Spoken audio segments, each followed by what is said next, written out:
નમસ્કાર મિત્રો, જીતેન્દ્ર પટેલ, શ્રીમતી એમ કે પટેલ હાઈસ્કૂલ ગોઝારિયા।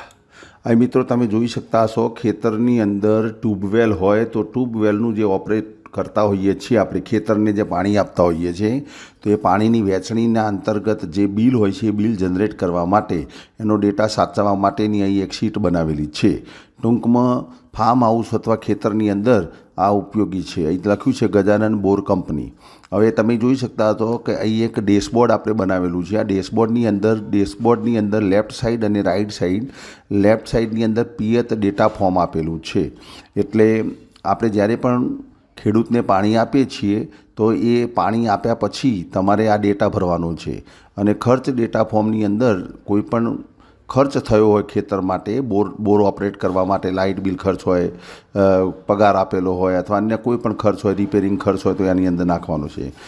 જમણી બાજુ રિપોર્ટ સેક્શન આપેલું છે। આ રિપોર્ટ સેક્શનની અંદર પિયત ખાતાવહી, ખેડૂતની ખાતાવહી તમારે જનરેટ કરવી હોય તો કરી શકાય છે। તારીખ વાઇઝ તમારે ખાતાવહી જનરેટ કરવી હોય, કોઈ બે ચોક્કસ તારીખ વચ્ચેની કેટલી એન્ટ્રીઓ છે એ તમારે ચકાસવી હોય તો, અને ખર્ચ ખાતાવહી તો આ રીતે આપેલું છે। તો હવે આ કેવી રીતે ઓપરેટ થાય છે આપણે જોઈએ છે। તો અહીં તમે જોઈ શકો છો કે ડેટા સેક્શનની અંદર પિયત ડેટા ફોર્મ આપેલું છે। તો આ ડેટા ફોર્મ ઉપર તમે જેવું ટીક કરશો એટલે તરત જ આપણે એક બીજા શીટ ઉપર જઈશું। ત્યાં તમારે અહીં જે ખેડૂતના રિલેટેડ તમારે જેને તમે પાણી આપેલું છે એ તમારે લખવાનું છે। ધારો કે તમે જો ખેડૂત આઈડી, દાખલા કે આપણે 1 નંબર લખીએ છીએ તો 1 નંબરના જે પણ ખેડૂત છે આપણી પાસે અવેલેબલ છે, ખેડૂતનું નામ આવી જશે। હવે તમને થશે કે આ ખેડૂતના નામ ક્યાંથી લાવવાના છે, તો એ અહીં હોમની અંદર તમે નીચે લખ્યું છે, અહીંથી જો અહીંથી ખેતરનો પાક તથા ખર્ચ નામ ઉમેરો, ખેડૂતનું નામ ઉમેરવા માટે એક ક્લિક કરો, નીચે અહીં તમે ખેડૂતનું નામ ઉમેરી શકશો। એટલે આના ઉપર તમે ટીક મારશો એટલે આ શીટમાં તમારા જેને તમે પાણી આપો છો ખેડૂતોને, એ ખેડૂતના નામ તમારે ઓલરેડી અહીં નાખી દેવાના છે પહેલાં। તો એ ખેડૂતના નામ તમારે નાખવાના છે। એ હોમ ઉપર ક્લિક કરીશું એટલે પાછા મુખ્ય ડેશબોર્ડ ઉપર જતા રહીશું। એ જ રીતે પાકના નામ લખવા હોય તો ખેતરના પાક લખવાના છે। ખેતરના નામ હોય, ખેતરના જે પણ નામ આપ્યા છે, દાખલે કે આંબાવાળું, ઢોલાવાળું, ચાયડો, વાઘજાડ, ભાંડું, ભાવાળું, નીચાળું, ટેબાળું, પરામો, આ રીતે જે પણ નામ આપવા હોય તમે આપી શકો। પાકના નામ આપણે જે પણ પાક લઈએ છીએ, બાજરી, ઘઉં, કપાસ, તલ, એરંડા, રાયડો, ગવાર, આ રીતે બધા પાકના નામ છે। અને ખર્ચ પણ અહીંથી ઘણા બધા ખર્ચ આપેલા છે। આમાંથી આના સિવાય પણ જો તમારે કોઈ ખર્ચ થતા હોય તો તમે એડ કરી શકો છો। તો આ શીટની અંદર ઓલરેડી ડેટા પહેલેથી તમે નાખી દીધેલો છે। હોમ ઉપર જઈશું એટલે મુખ્ય ડેશબોર્ડ, તો નીચે 2 બટન આપેલા છે, ત્યાંથી તમે ખેતરના નામ, પાકના નામ, ખર્ચની વિગતોને તમે ઉમેરી શકો, ખેડૂતના નામ ઉમેરી શકો। ઓકે, હવે આપણે એ વાત હતી પિયત ડેટા ફોર્મ ઉપર આપણે ગયા હતા। તો પિયત ડેટા ફોર્મની અંદર આપણે 1 નંબરના લીધો તો 1 નંબરના ખેડૂત ઓટોમેટિક જનરેટ થઈ જાય છે। હવે તમે જુઓ બાજુમાં ખરાનું નિશાની આવે છે, ખરાનું નિશાની આવે છે એનો મતલબ આ સેલ ઓલરેડી ભરાઈ ગયું।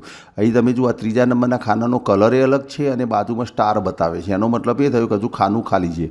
હવે તારીખ લખવાની છે। તારીખ તમે જે તારીખે પાણી આપેલું છે, ધારો કે આપણે 10/3/2022ના રોજ આપણે પાણી આપ્યું તો તારીખ આ રીતે લખીને એન્ટર મારવાનું છે એટલે ખરાનું નિશાની આવશે। એના પછી ખેતરનું નામ, હવે જેવા એના ઉપર જશો ને એટલે બાજુમાં ડ્રોપ ડાઉન મેનુ બતાવે છે, તમે જુઓ આ ડ્રોપ ડાઉન મેનુ ઉપર જઈને તમારે ક્લિક કરવાની છે। જેવું તમે ક્લિક કરશો એટલે આ રીતે ડ્રોપ ડાઉન મેનુ આવે છે। એની અંદર ઘણા બધા પાક અહીં લખેલા છે, એમાં પણ લેફ્ટ ડાઉન એરો અને અપ એરો આપેલો છે, આનાથી ઉપર નીચે જવાશે અને ત્યાંથી તમારે ખેતર જે હોય એ ખેતર તમારે સિલેક્ટ કરવાનું છે। દાખલા તરીકે ટેબાળું, તો ટેબાળું આપણે સિલેક્ટ કર્યું।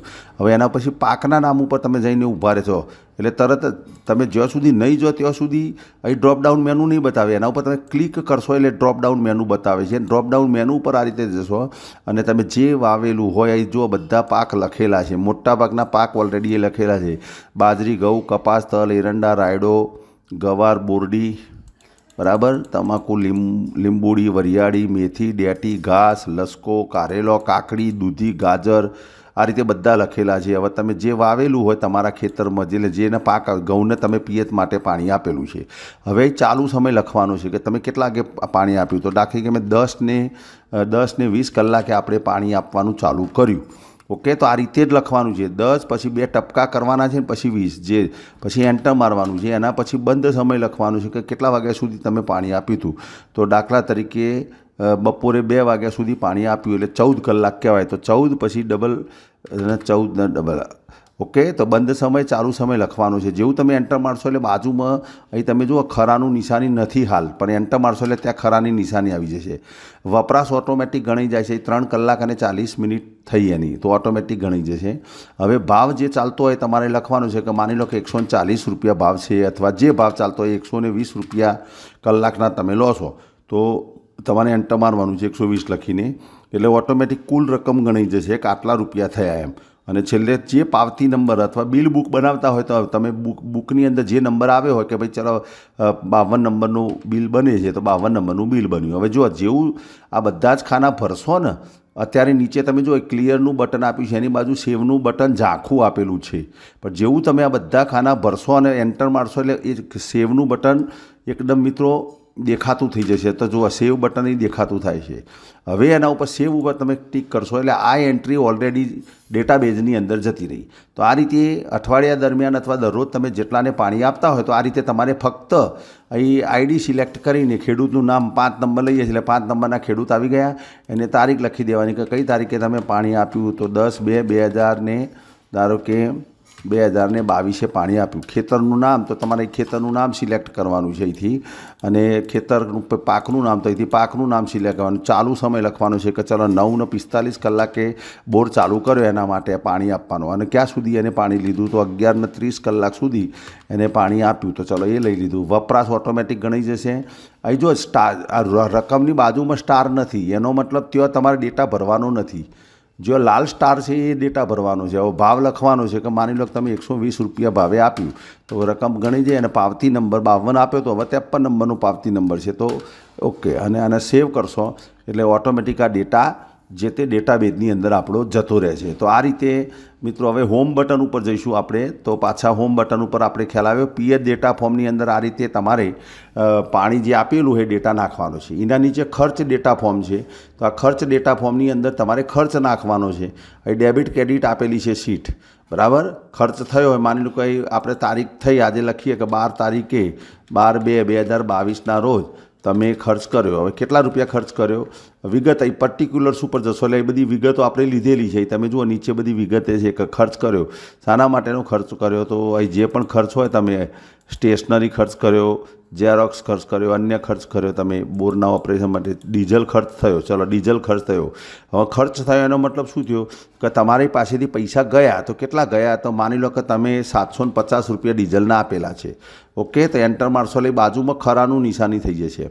હવે અહીં તમે જુઓ, એ બાજુમાં સીટ અહીં બાજુમાં બતાવે છે કે હાલ તમારું એકાઉન્ટ કેવું જનરેટ થયું છે, કે ડેબિટ કેટલા છે, 1500 રૂપિયા ડેબિટ છે, બરાબર. ક્રેડિટ કેટલા છે, 5000 રૂપિયા જમા છે, 1500 ડેબિટ છે, અને ટોટલ બેલેન્સ હાલ 3500 રૂપિયા પડેલું છે. હવે જેવું તમે 750 ખર્ચ કરો છો એટલે આ ટોટલ બેલેન્સમાંથી 750 રૂપિયા ઓછા થઈ જશે અને ડેબિટ વધી જશે. તો જો સેવ બટન ઉપર ક્લિક કરીશું, તો હવે વધ્યા કેટલા એ તમે જોઈ શકો, 2750 રૂપિયા વધ્યા છે. સામે ખર્ચો 1500 હતો, એની જગ્યાએ 750 એટલે 2250 રૂપિયા ખર્ચો થઈ ગયો. તો આ રીતે ખર્ચ થયો હોય અથવા આવક થઈ હોય, માની લો કોઈ આવક થઈ હોય, અહીં લખું છું, બીજી એક એન્ટ્રી આપણે લખીએ છીએ, તો આવક થઈ હોય તો એ આપણે આવક લખીએ છીએ કે ભાઈ 11 તારીખે ખેડૂતના પૈસા આવ્યા, પિયત માટે તમે જે પાણી આપ્યું હતું એના પૈસા આવ્યા. તો અહીં તમારે જે પણ હોય અહીં લખવું હોય તો લખી દેવાનું આવક, બરાબર. જે અહીં બધા લખેલા છે, ખર્ચો હોય તો ખર્ચો, આવક હોય તો આવક. અને તમે જાતે પણ લખી શકશો, પગાર પેટે આપ્યા તો ખર્ચ, બોનસ ખર્ચ, આવક, બરાબર. ચેકની આવક થઈ, ચલો ચેકની આવક થઈ, બરાબર. હવે કેટલા આવક થઈ, તો ક્રેડિટ થયા તમારા ખાતામાં, તો કેટલા થયા કે 5400 રૂપિયાનો ચેક નાખ્યો તો ક્લિયર થઈને પૈસા જમા થઈ ગયા. તો સેવ કરશો તો જો સેવ હાલ 5000 રૂપિયા ક્રેડિટ છે, જેવા તમે લાવશો એટલે 5 ને 4 9400 થઈ જશે. તો જો 5400 નાખે એટલે 10400 રૂપિયા થઈ ગયા. તો આ રીતે તમે આ પણ ભરી શકો છો. ઓકે, હવે હોમ ઉપર જઈશું, તો આ રીતે ડેટા સેક્શનની અંદર આ રીતે તમારે 2 ડેટા નાખતા જવાનું છે, પીએચ ડેટા અને ખર્ચ ડેટા. હવે વાત આવી જમણી બાજુ રિપોર્ટ સેક્શન છે. રિપોર્ટ સેક્શનની અંદર તમારે પીએચ જે તમે પાણી આપેલું છે, ખાતા વહી જવું હોય ખેડૂતનું, તો એના ઉપર પહેલાં બટન ઉપર ક્લિક કરશો એટલે અહીં ઓલરેડી તમે A4 સાઇઝના પેજ ઉપર તમે જેને પાણી આપેલું છે તમે અહીંથી સર્ચ કરી શકશો. ધારો કે ખેડૂત આઈડી આપેલી છે, હવે મારે 1 નંબરના ખેડૂતને પાણી કેટલું અહીં આપેલું છે તો તમે જુઓ 2 એન્ટ્રી થઈ છે અહીં, અને 10 માર્ચે ઘઉં માટે પાણી આપેલું હતું, ચાલુ સમય આટલો હતો, બંધ સમય છે, વપરાશ આટલો થયો, આટલા રૂપિયા બિલ એનું જનરેટ થઈ ગયું, પાવતી નંબર 52. અને બીજું 10 તારીખે પાણી કારેલા માટે આપેલું હતું, પાવતી નંબર 4. હવે બીજા કોઈ ખેડૂતનું જોવું છે કે 2 નંબરના ખેડૂતનું તમારે બિલ જનરેટ કરવું છે, તો 2 નંબર કરીને સર્ચ કરશો તો જો 2 નંબરના ખેડૂતને તમે જાન્યુઆરી મહિનામાં પાણી આપેલું છે કાકડી માટે, અને 2 તારીખ માર્ચમાં આપેલું છે, જેને 637 રૂપિયા બિલ છે. તો આ રીતે તમે ખેડૂતના આઈડીના આધારે એનું બિલ જનરેટ કરી શકશો મિત્રો. ઓકે, તો એ કરી શકાય. હવે પાછા જવું હોય હોમ બટન ઉપર તો આ રીતે ટૂંકમાં બિલ તમે જનરેટ કરી શકશો. હવે તમને એમ થયું કે ચલો ખેડૂત વાઇઝ તો આપણે જનરેટ કર્યું, પણ આપણે તારીખ વાઇઝ ખાતા વાઇઝ સર્ચ કરવું છે બિલ. તો ચલો અહીં એન્ટ્રીઓ ઓલરેડી તમે જુઓ 3 એન્ટ્રીઓ પડેલી છે ટોટલ.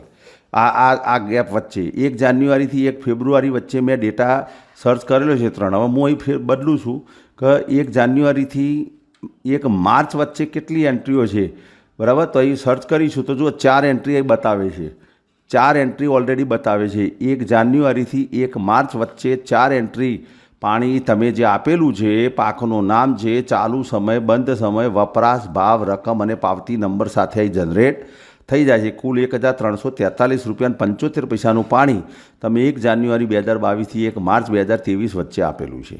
તો અહીં 2 તારીખ વચ્ચે કેટલી એન્ટ્રીઓ છે, અથવા ઘણાને એમ થાય કે ભાઈ ચાલો મારે આ મહિનાનું જોવું છે, 1 જાન્યુઆરીથી 31 માર્ચનું 1 જાન્યુઆરીથી 31 જાન્યુઆરીનું મારે જોવું છે, તો તમારે એ તારીખ લખવાની છે 31/1/2022. તો આ મહિનાનું મારે જોવું છે, તો તારીખો લઈ લેવાની, પછી શોધો કરશો એટલે તમે જુઓ અમે કોઈને પાણી આપેલું નથી. આપણે 1 જાન્યુઆરીથી 31 જાન્યુઆરી વચ્ચે કોઈને પાણી આપેલું નહોતું, એટલે ત્યાં નથી, બરાબર. તો હવે માર્ચ મહિનાનું જોઈએ છે કે ચલો 1 માર્ચથી 30 માર્ચ વચ્ચે કેટલાને પાણી આપેલું છે આપણે એ શોધીએ.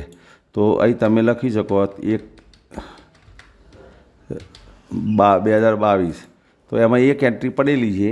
તો આ રીતે તમે 1 જણને પાણી આપેલું છે.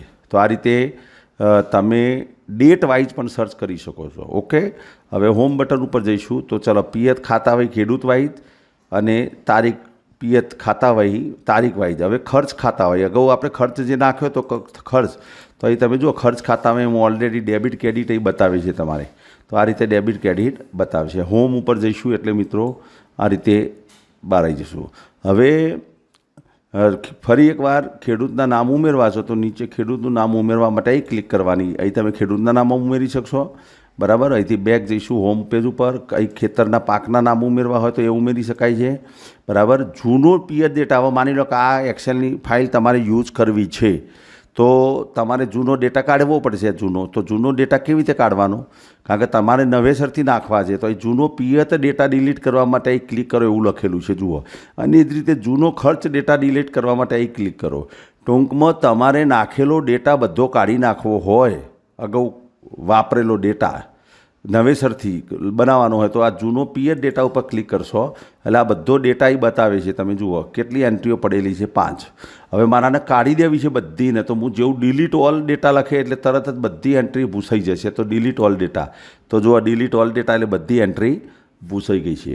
હવે તમે કોઈપણ જગ્યાએ જઈને ખાતા વહીમાં ખેડૂતનું નામ જોશો, 1 નંબર કરીને તમે શોધશો તો નહીં બતાવે, કારણ કે ડેટા ડિલીટ થઈ ગયો. 2 નંબર કરીને શોધશો તો એ નહીં બતાવે, કારણ કે ડેટા શું થઈ ગયો, ડિલીટ થઈ ગયો છે, કોઈ ડેટા વધ્યો નથી. હવે એ જ રીતે આપણે આ પિયત ડેટા ડિલીટ કર્યો, એ રીતે ખર્ચનો ડેટા ડિલીટ કરવો હોય, કારણ કે 2 જ વસ્તુ છે આપણી પાસે ઓલરેડી. એક પાણી તમે જે આપેલું છે એનો ડેટા છે, અને બીજો તમે ખર્ચ કરેલો છે બોરનો ઓપરેટ કરવા માટે એનો ડેટા છે. તો આ બંનેને ક્લિયર કરી દેવા હોય તમારે, તો આપણે હાલ પિયત ડેટા ડિલીટ કરવી છે, ખર્ચ ડેટા ડિલીટ કરો તો એના ઉપર ક્લિક કરવાની. હવે એ બધી એન્ટ્રીઓ પડેલી છે તમારી આવક જાવક, એમ ચેકની આવક, બોનસ ખર્ચ કર્યો, ડીઝલ ખર્ચ. હમણાં આપણે 2 એન્ટ્રી નાખી, ડીઝલ ખર્ચ 750 રૂપિયા, તો એ જુઓ તમે અહીં આવી ગયો. એ જ રીતે ચેકની આવક 5400 હતી તો એ આવી ગઈ. ટૂંકમાં આવક જાવક છે, ડેબિટ ક્રેડિટ અહીં બતાવે છે. હવે આને કાઢી નાખવું છે, નવેસરથી જ આપણે બધી એન્ટ્રીઓ કરવાની છે. તો એ લખ્યું છે કે જૂનો ખર્ચ ડેટા ડિલીટ કરવા માટે અહીં ક્લિક કરો, તો આના પર ટિક કરશો તો આ બધો એ ડેટા જતો રહે છે મિત્રો, બરાબર. એટલે આ રીતે તમે શીટને નવેસરથી ઓપરેટ કરવી હોય તમારે, ટૂંકમાં શીટને પહેલેથી તમારે ઓપરેટ કરવી હોય તો આ શીટ આપણા યુટ્યુબ વિડીયોની અંદર અપલોડ કરેલી છે. ત્યાંથી તમારે ડાઉનલોડ કરવાની. ડાઉનલોડ કર્યા પછી તમારે સૌથી પહેલાં જૂનો ડેટા હોય એ ડિલીટ કરી દેવાનો છે. પછી અહીં નીચે 2 બટન આપ્યા છે, ખેતરના પાક, નામ, ખર્ચ એ બધું ઉમેરવું હોય. ખર્ચના જે કહેવાનો મતલબ હેડ આપેલા છે એ બધા ઉમેરવા હોય તો તમે ઉમેરી શકો. ખેડૂતના નામ ઉમેરવા હોય તો અહીંથી ઉમેરી શકો. બરાબર, તો આ બધું કામ કરી દેવાનું છે પહેલાં, અને પછી તમારે બધી એન્ટ્રીઓ જેમ નાખી દેવાની એકવાર અત્યાર સુધીની. અને પછી રૂટીનમાં તો શું થશે, જેમ જેમ તમારે પછી ડે બાય ડે થઈ જશે એટલે તો અઠવાડિયાની તમે 3, 4, 5 એન્ટ્રી થશે નાખવાની એમ. બરાબર, પછી બહુ વાંધો નહીં આવે. તો આ રીતે તમે આનો ઉપયોગ કરી શકો મિત્રો. ઓકે, આભાર. જય હિન્દ, જય ભારત.